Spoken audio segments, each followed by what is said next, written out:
E começando mais um Nerdverso Cast, episódio 5 de The Last of Us, onde finalmente vemos o lado mais cruel da Ellie, temos a introdução dos esporos, e claro que a gente vai reclamar aqui de algumas coisinhas, mas ô Marcelo, faltando agora só 2 episódios pra acabar essa primeira temporada, como é que tá se sentindo assim nessa reta final?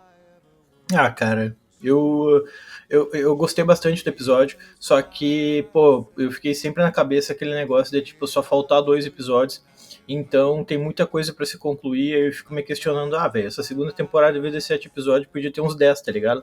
Aí dava Podia. pra fazer outras coisas, explorar algumas outras ideias, mas 7 episódios me soou meio estranho, um número meio aleatório pra uma segunda temporada, e é sabendo que tem muita coisa para acontecer, então a gente sabe que, tipo, confirmaram uma terceira temporada, mas também, né, cara, a segunda temporada teve 7 episódios e o que você concluiu? Pô, falta 2 episódios e recém agora que nós vamos ter, tipo, a Nora ali, o caso da Nora e dos esporos, então não sei, mano, mas ainda tem muita água pra rolar, tá ligado? Mas eu gostei do andamento desse episódio, eu não achei que foi muito rápido nem muito lento, eu só achei que se deu muito protagonismo pra Dina.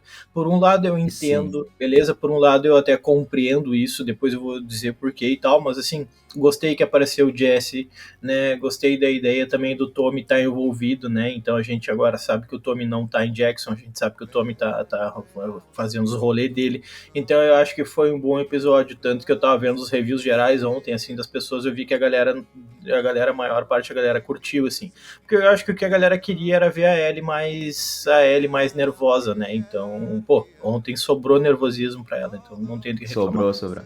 Mas vamos aos pouquinhos, vamos falar do começo ali, porque a gente teve aquela líder da WLF, que é a mesma mulher que, pô, a gente viu no flashback do episódio passado, apertando a mão do Isaac lá. Então ela devia ser, sei lá, a líder dos rebeldes.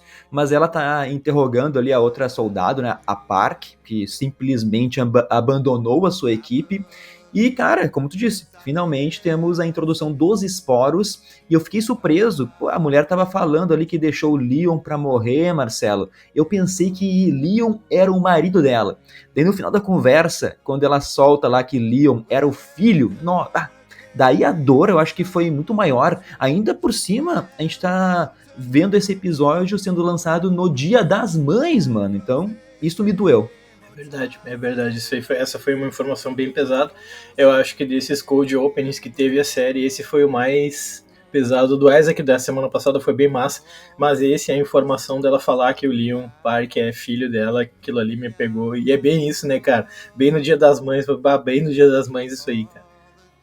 Né? Mas já vamos falar dos esporos ali, porque, cara, eu gostei como eles representaram ali no subsolo, achei lindo aquela textura, a Ellie caminhando e aquele cordíceps no ar, né? Até te brinquei antes de começar a gravação aqui, pô, só de olhar aquilo, eu tive umas 3 crises de rinite, imaginando aquilo, já começou a coçar o nariz ali, mas o cenário, hein, Marcelo, trouxe aquele tom assustador de The Last of Us, e daí tem aqueles soldados se fundindo com fungo. Não sei se tu viu o filme Aniquilação, me lembrou o filme, assim.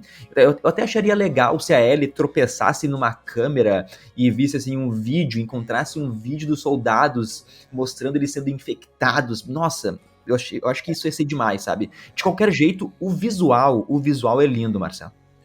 Cara, assim, tem uma coisa nessa série que não dá pra reclamar absolutamente nada.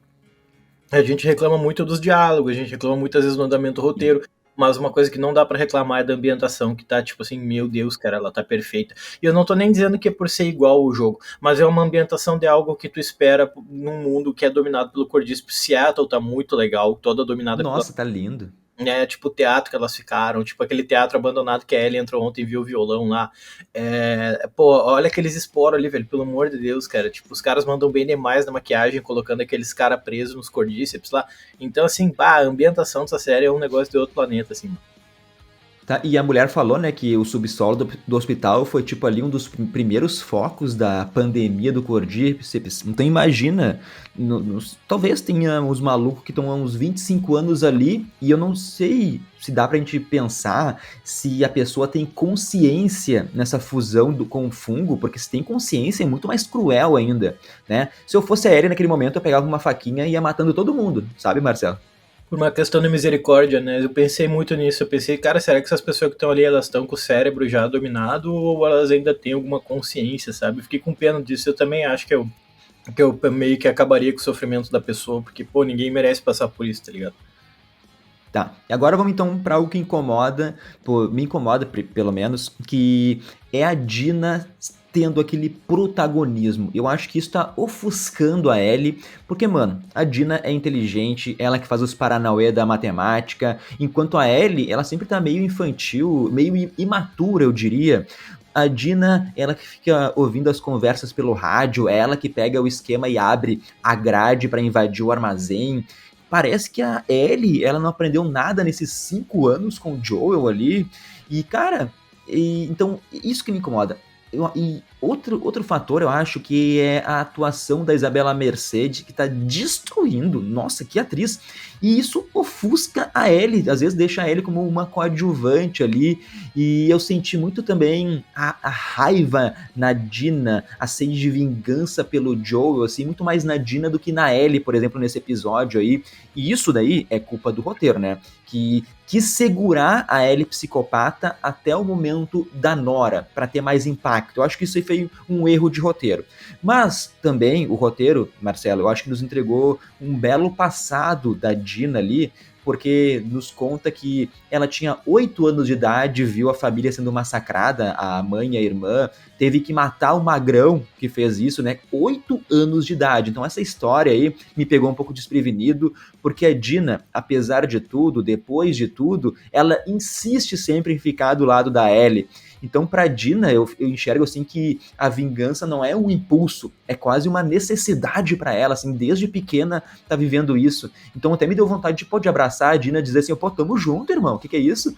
E por isso que eu me incomodo, porque parece que o roteiro, ele favorece o desenvolvimento da Dina ao invés da Ellie, Marcelo. Não, sim, eu acho que há, parece que um certo protagonismo da Dina, mas é realmente culpa do roteiro, e isso é aguçado justamente pela atuação da Isabel Merced, que é uma atuação muito boa, né? A atuação da Bella Ramsey também eu gosto muito em tudo que ela faz, mas o problema é que, tipo, o roteiro ele faz com que a Dina tenha um protagonismo maior naquele momento. Para mim, a prova é quando elas estão conversando lá dentro do teatro e tal, e a Dina tá ouvindo as conversas e pensando num mapa de como chegar em determinados lugares, e a Ellie tá andando para lá e para cá, tá ligado? Assim, eu não concordo com o que muita gente fala, por exemplo, é que parece que a Ellie não tá na busca de uma vingança. Tipo, cara, não é porque ela Ah, tá em busca tá. de vingança que ela vai andar sempre soturna, pensando em morte e destruição 24 horas por dia. Aquilo também não deixa de ser uma aventura e conhecimento de mundo para alguém que nunca saiu de casa, né? Então, assim, tu tá em busca de vingança, mas tu também tá conhecendo o mundo. Vamos lembrar que elas são gurias que nasceram já no meio desse negócio, então elas nunca viram um mundo de fato, uma loja de disco, um teatro, um negócio desses. Então eu entendo que há um deslumbre delas com o mundo da Ellie e tudo mais, mas por outro lado eu acho que nesse episódio o protagonismo da Dina ficou um pouco demais, assim, e isso incomodou.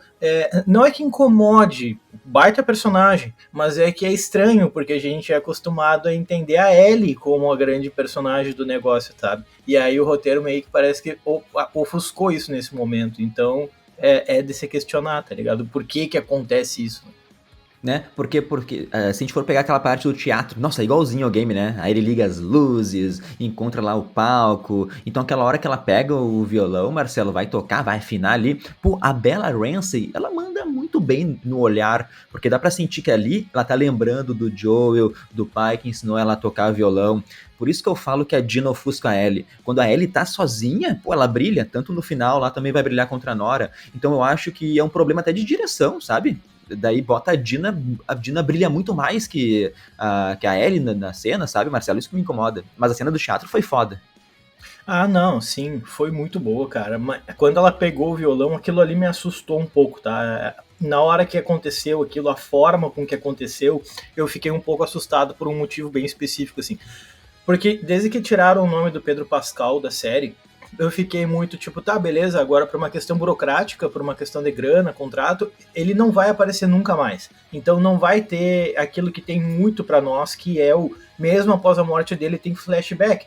E a gente fica pensando, tipo, até então não teve nada, desde o segundo episódio. E quando ela pegou o violão, ela começa a tocar a música do Pearl Jam, que é Future Days, que é a música que ele no jogo ele toca para ela lá no início.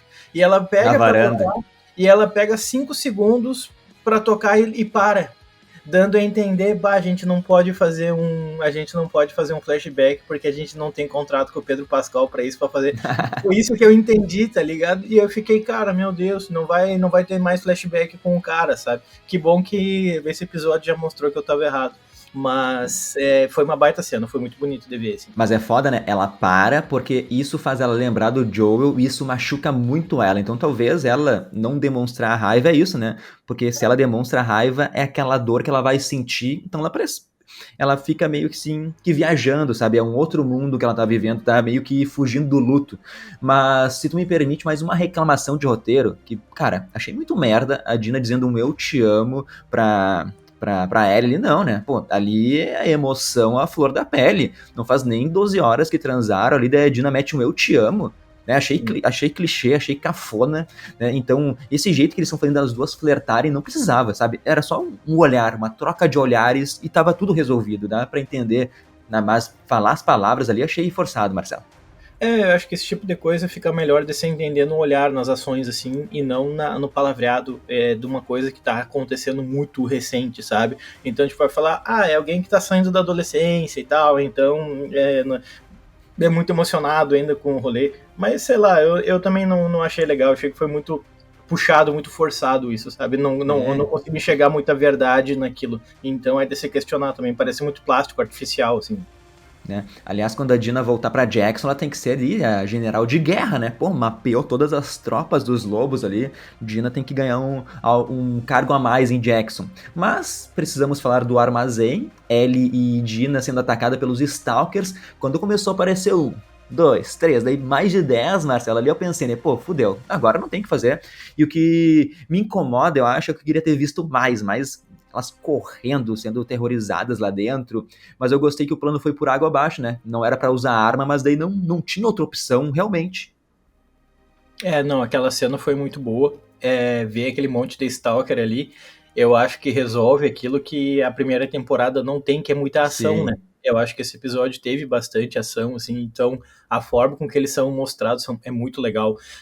A próprio figurino deles com aquela espécie de coroa, de cordíceps na cabeça, eu muito achei bonito. aquilo genial, cara, sabe? Então passa ali um ar de ameaça muito forte.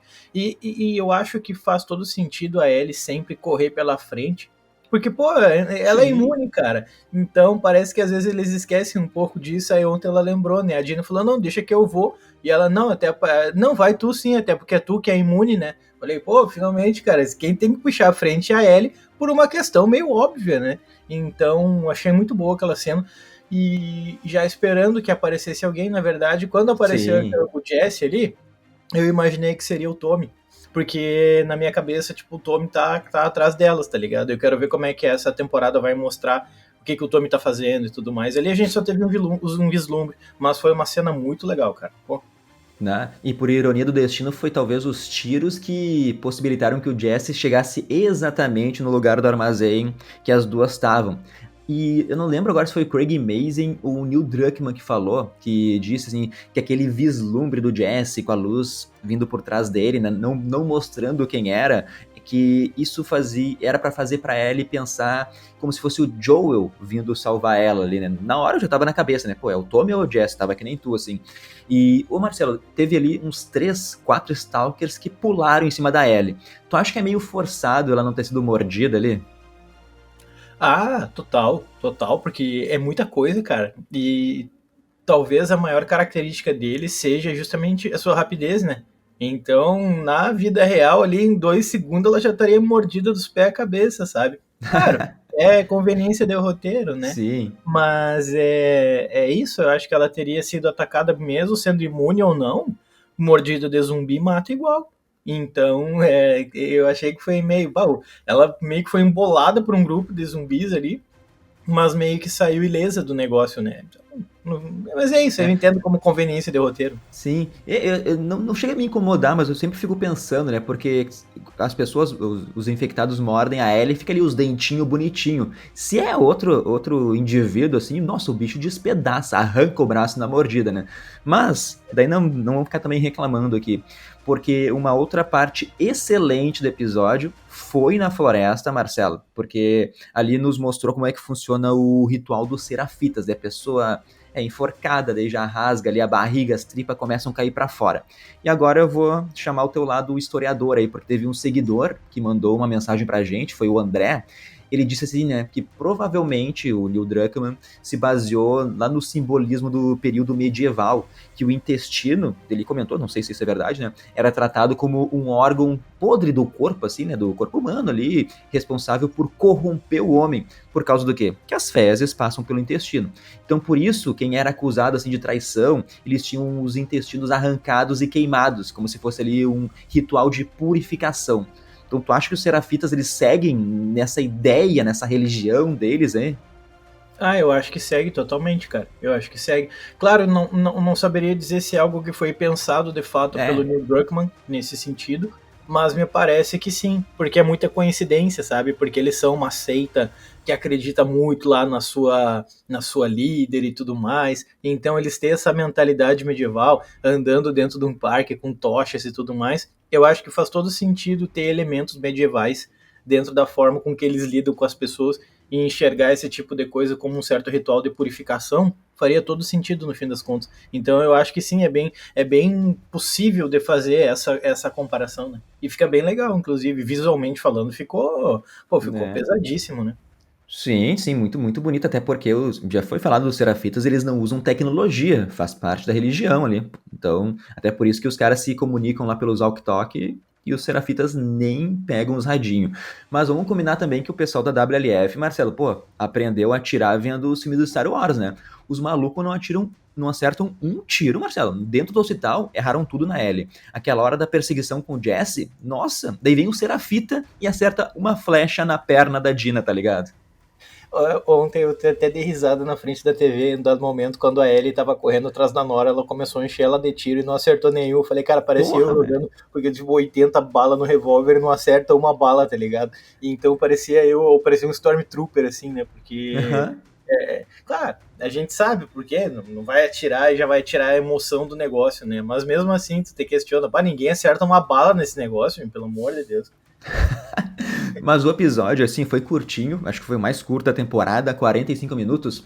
E eu fico me perguntando por que diabos, pô, não colocaram mais 10 minutos, meu, da Ellie dentro do hospital. Porque, mano, foi tudo muito rápido. Ela entrou, encontrou a Nora, parece que estavam com pressa pra finalizar o episódio ali. Eu acho que podiam ter colocado a Ellie, sei lá, se esgueirando nos corredores, ouvindo umas conversas, matando algumas pessoas pra saber exatamente onde a Nora tava, criar uma tensão.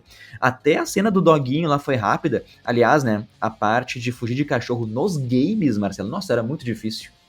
Era muito difícil, era muito difícil. Mas no geral eu achei que foi o desenvolvimento da ação, pelo menos no episódio, foi interessante, foi até para a gente estava acreditando fortemente que no quarto episódio teria mais ação. E eu acho que no quinto acabou no geral tendo bem mais do que no quarto, Teve. né? O quarto foi mais parece que para mostrar a ideia do Isaac de Serafitas ali. Então eu acho que esse ele para quem se preocupa demais com fidelidade ao jogo, eu acredito que esse, junto com o 2, foram os mais próximos do jogo até agora, nessa segunda temporada, né? Então, tanto a perseguição da Nora ali e tudo mais, eu achei que foi bem fiel. Ah, De novo, lembrando que para mim isso é uma coisa que não faz muita diferença. Óbvio, óbvio, óbvio, é uma obra adaptada, óbvio que vai ter suas diferenças, mas tem limites, e eu acho que a série respeita isso. Vamos falar, sei lá, do Resident Evil, por exemplo, vamos lembrar daquela série do Resident Evil da Netflix, que de nome, essa única coisa que tem ali é o nome, né? O resto é tudo completamente diferente. Então eu acho que tem limites a ser respeitados, e eu acho que nessa questão, esse episódio ele respeitou muito a questão da fidelidade com a ação e tudo mais. Muito louco. sim, não, ali a parte final foi nota 10 porque Antes ainda, a Nora começa a falar, né? A morte do Joel, ela, puta que pariu, né? Guria, filha da mãe.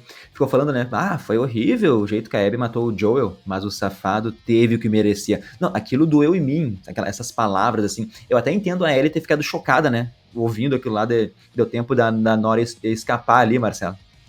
Ah, sim, pô, a hora que ela falou aquilo ali, bah, foi pra provocar mesmo, né? Falei, bah, agora vai ter que morrer. Porque eu fiquei pensando muito como que a Ellie ia reagir, né? Ah, será que ela vai cair no papo ou ela vai atirar? E ali no olhar da própria atriz a gente já vê que mudou alguma coisa, né? Quando ela encontra alguém que estava envolvida na morte do Joel, ela já muda completamente, ela vira aquele lado da Ellie psicopata, assim. Então eu achei essa cena muito boa, porque deu mais motivo ainda pra matar a Nora, né?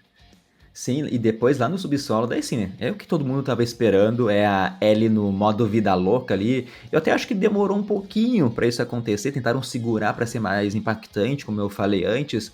Mas, cara, muito foda falar assim, ó, a Ellie dizendo assim, ó, eu sei o que o Joel fez, tô nem aí e tô me vingando só porque vocês tiraram a pessoa que eu mais amo nessa vida. Então, ela tá ali, e essa discussão da série aí de vingança até onde vale a pena, cara, isso é muito bom. E daí a Ellie tá torturando a Nora, basicamente se igualando ali com o que a Abby fez, né? E vira aquele ciclo sem fim. Porque agora a Abby talvez fique sabendo que mataram a Nora, vai querer se vingar de novo da Ellie.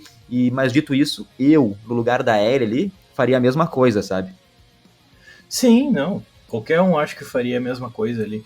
E o único receio que eu tinha é que não tivesse mais. Depois a gente vê a Ellie psicopata ali. Pô, foi um final muito bom. Acho que talvez o melhor final do episódio que a gente viu até agora. Mas eu tinha muito receio de que ficasse só por isso. Então, quando dá aquela tela preta que ela tá lá espancando a Nora, e aparece, no final aparece ali um flashback, eu falei, pô, cara, agora sim.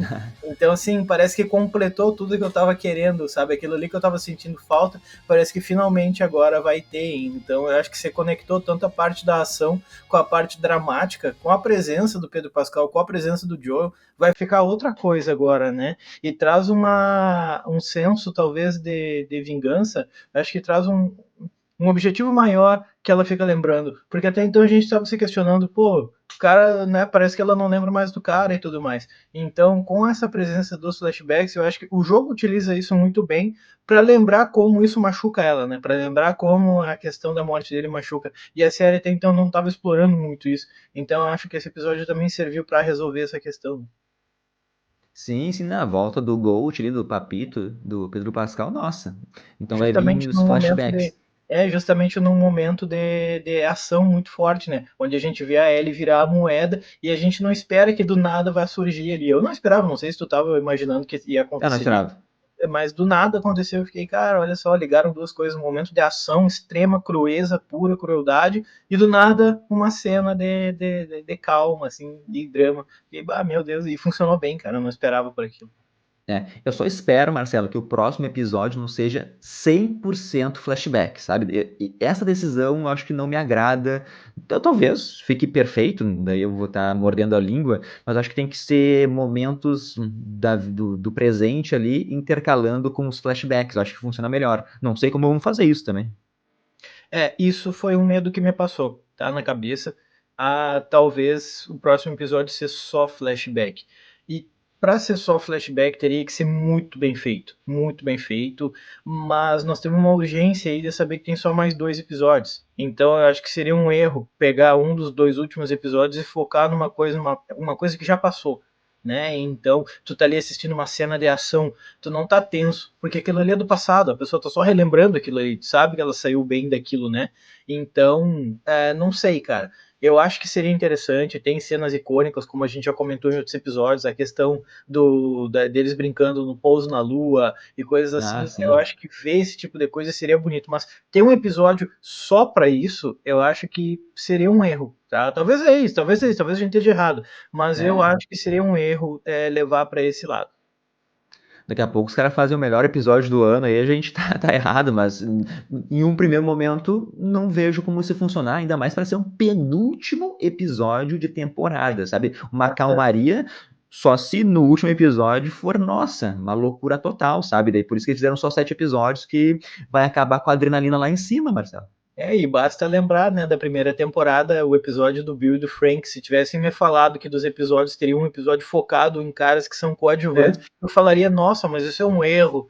E aí foi um dos episódios mais massa da primeira temporada, um negócio cheio de drama e mostrando como é viver no mundo daquele jeito. Aí, sabe, então meio que foi pra calar a nossa boca. Vai saber, de repente é um episódio É, com cheio de flashback, ou só flashback, e no fim funciona. Mas é isso, sendo o penúltimo episódio da temporada, pra mim, cara, eu não sei se funcionaria não, vai saber.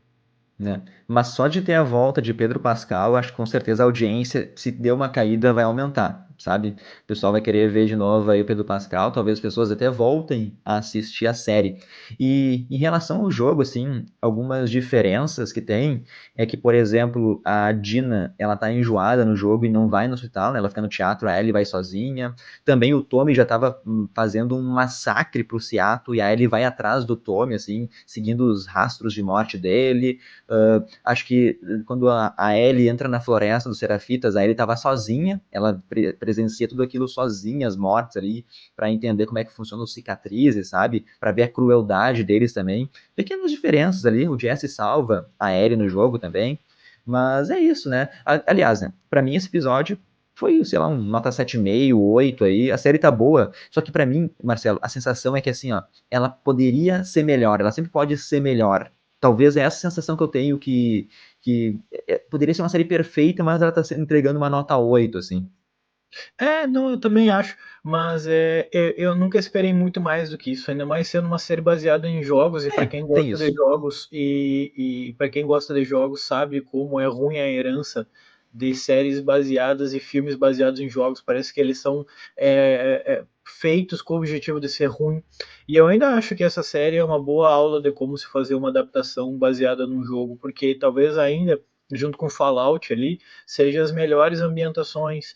Tem erro de roteiro, mas eu acho que é uma coisa que é inevitável, porque a segunda temporada ela é muito mais complexa do que a primeira, da mesma forma que o segundo jogo é muito mais complexo do que o primeiro. É muito fácil tu fazer uma série baseada no primeiro jogo. É só a Ellie e o Joel andando para lá e para cá e sobrevivendo. A segunda temporada envolve várias outras pessoas, envolve vários outros arcos, tu complexifica o processo. Como é que tu tira do jogo e coloca isso dentro de uma série? No jogo funciona. Uma guria de 19 anos acabar com um exército inteiro numa série não funciona. Não faz o menor sentido esse tipo de coisa, né? Sim. Então tem coisas que tem que ser adaptadas, mas ainda assim eu acho que muitas escolhas de adaptação nessa segunda temporada não não funcionaram, ou assim, vai se conectar, mas demoraram demais para mostrar, talvez meio que perdendo o timing. O próprio flashback do Joel, o cara morrer no segundo episódio e voltar a aparecer um flashback dele no final do quinto, é estranho.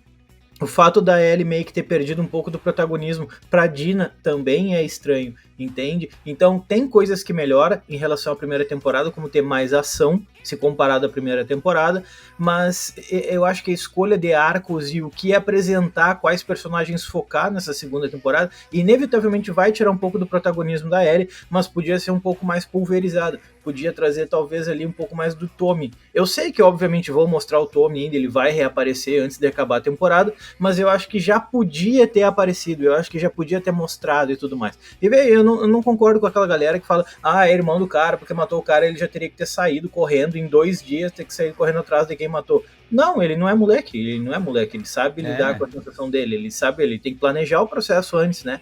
Tem que lidar com o luto e tudo mais, porque senão ele vai atrás de quem matou e vai morrer, simples assim. Né? Então, eu entendo o fato de esperar, não é esse o problema para mim, mas a forma de simplesmente terem escanteado o personagem me incomoda um pouco, sabe? Então, eu acho que são essas pequenas coisas que vão minando, que para mim 8 é uma nota maravilhosa, 8 é uma nota muito boa, que para mim 8 significa tipo muito bom, mas podia ser melhor, né? Mas podia ser melhor. Ainda assim, eu acho que tá melhor do que eu esperava em relação à segunda temporada, que antes dela lançar, falei, cara, quero ver como é que os caras vão entrelaçar tantos arcos assim. No jogo é fácil, como é que vai ser na série? Entende? Então, tá sendo melhor do que eu esperava, mas ainda assim eu acho que poderia ser melhor. 8 eu ainda acho que é uma nota justa para esse episódio de 7,5 e 8. né? E a gente tem que pensar também que muitas coisas mudaram do jogo pra série, porque, por exemplo, eu sempre falei, né? O maior erro foi 3 meses. No jogo é 24 horas que a vingança vai atrás. Outra coisa, o Tommy não sabe na série quem foi que matou o Joel. Não tem nem por que ele sair por aí. A Dina guardou a informação pra ela. Então tem sempre esses detalhes aí que, pra série, faz sentido o Tommy não ter saído. A gente talvez que queria que ele fosse atrás, mas o cara não vai atrás de quem? O cara não sabe nada, né? Então, pra série faz sentido. E o Fallout, cara, eu acho que Fallout e The Last of Us são as duas séries que melhor adaptam os games. Talvez Fallout, eu acho que até é uma série melhor a primeira temporada, mas, por outro lado, se tu for pegar a lore lá de Fallout, que são vários jogos, a série não tá seguindo uma história, ele pegou a essência e tá contando a sua história, algo que não dá pra fazer com The Last of Us, né? Exatamente. Que são jogos diferentes, eu diria, né? Então, Fallout tem essa vantagem aí de não precisar seguir uma história em linha reta. Pegou a essência lá, os cofres, os esquemas, o mundo pós-apocalíptico, sabe? E começou a contar uma historinha. Isso é muito legal, sabe? É verdade, é verdade. E é muito mais fácil ter contado aí, né? Porque É, tu não tá preso a um roteiro, né? E não tô dizendo que o Last of Us também tem que estar preso a um roteiro, mas eles sabem que vão se incomodar quando muda muito. Aqueles caras que são mais puristas, que tem que ser a mesma roupa, da mesma cor, o mesmo diálogo, o mesmo ângulo de câmera, essa galera vai incomodar, vai encher o saco. Então, porque é um roteiro mais petrificado, né?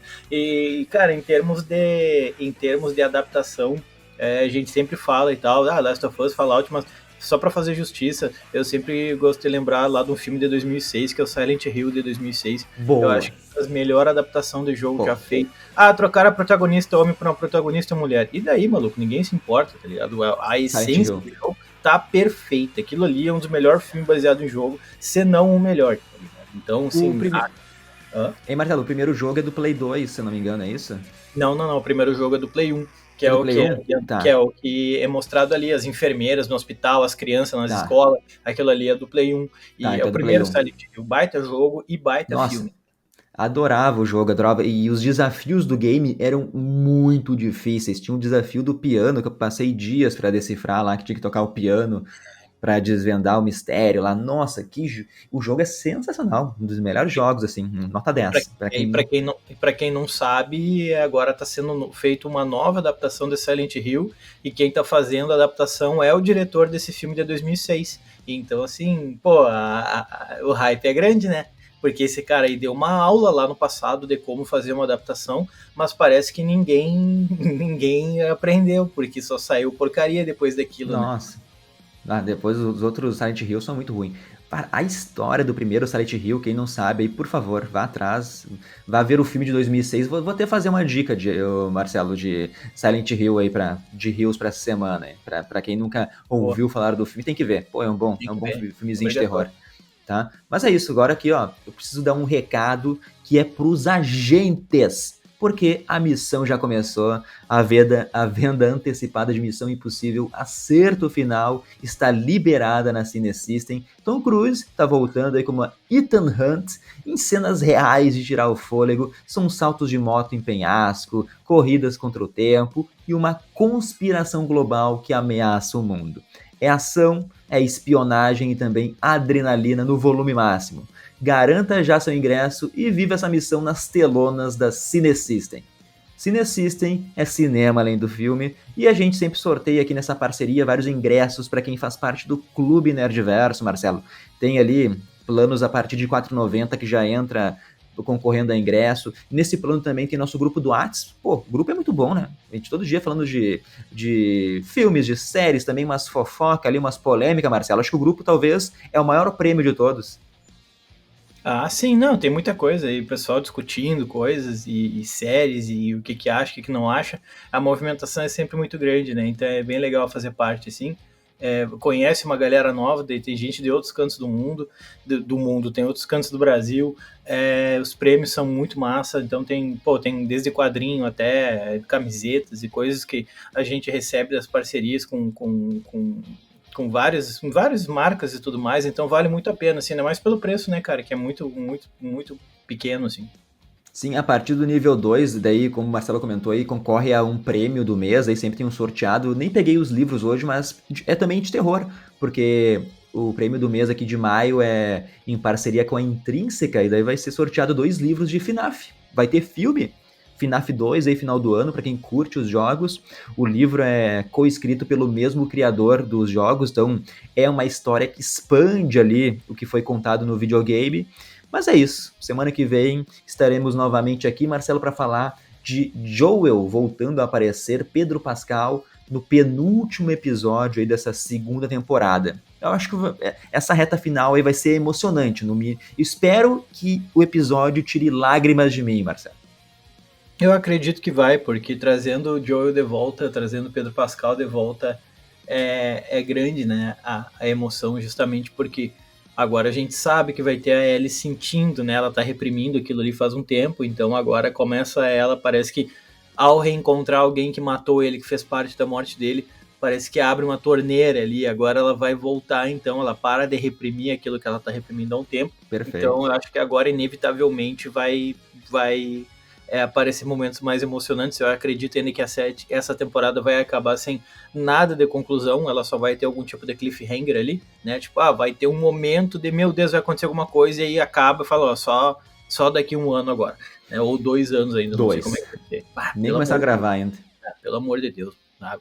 Mas eu acho que não vai ter conclusão. Quem tá esperando conclusão, mas não vai ter nada. É essa a nossa aposta, né? Deve ter alguma morte chocante aí. De ambos os lados, talvez, né? Deve ter. Mas É verdade. é o que.